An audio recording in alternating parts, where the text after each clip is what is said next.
A medical liaison is supposed to be similar to my job was a medical consultant within the company to educate marketing if a customer were to call, or I would meet with customers. But these medical liaisons are out in the field. So if the company's located in Chicago, but the doctor's in Oregon, well, the company could send letters, which they often do, to Oregon.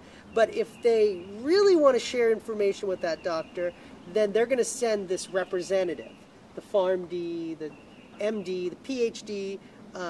Some of them might be nurses. I would say those are the three most common degrees, to talk to the doctor about the use. Now, there definitely is cause for abuse. Well, let's just say you have a drug and you don't have an indication in a certain disease. So your drug reps cannot talk about it. You might, as a company, send your drug reps in to get information about that condition without mentioning the drug, to learn. You want your reps to learn about this new disease. So your rep will go in and meet with the doctor. Let's say it's a gastroenterologist. Doctor, I'm a drug rep from the company. You know me for this other drug, this other indication. I want to learn now about, tummy rash. Can you tell me everything about tummy rash? Because I don't know anything about it. Stomach noises. That would be your new. So you have a drug for... or barigme. Yeah.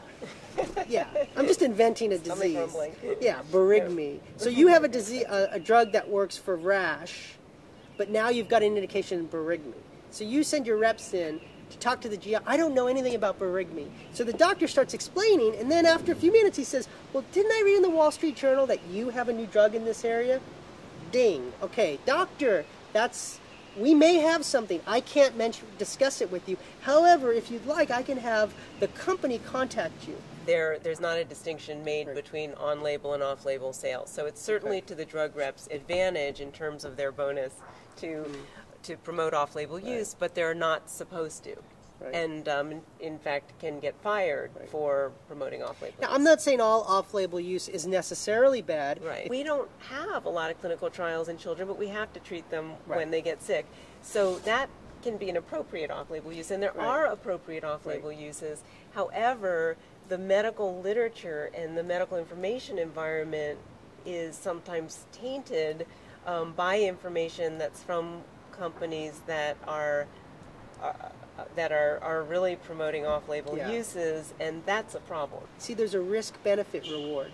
Within the company, they will ask themselves, gee, if we're making $1 billion a year on this drug off-label, if we find out it doesn't work, we're going to lose that $1 billion. So they'll calculate. They may say, well, we've sort of maximized. Even if we get the indication, the doctors aren't going to use any more of it because we've so successfully marketed it. They can't really spend more than $1 billion, or maybe they'll spend another $100 million.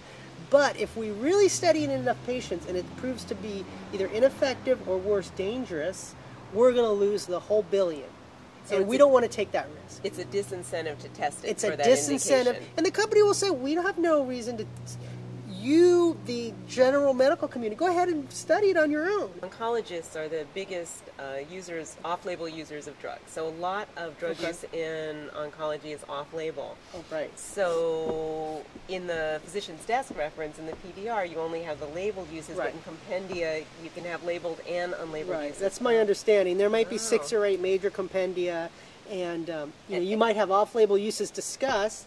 Once it's in that compendia, then the payers, who are the insurance companies and others, will start paying. Medicaid and these other payer sources will start paying for the expensive medications. So it's very useful for a company to have a relationship with compendia.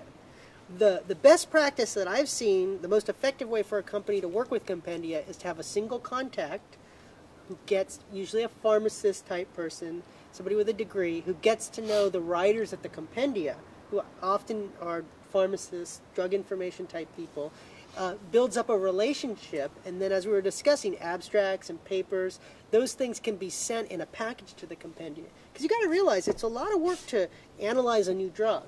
And then if it's in the compendia, there might be a celebration, because now your drug is going to be paid for off-label.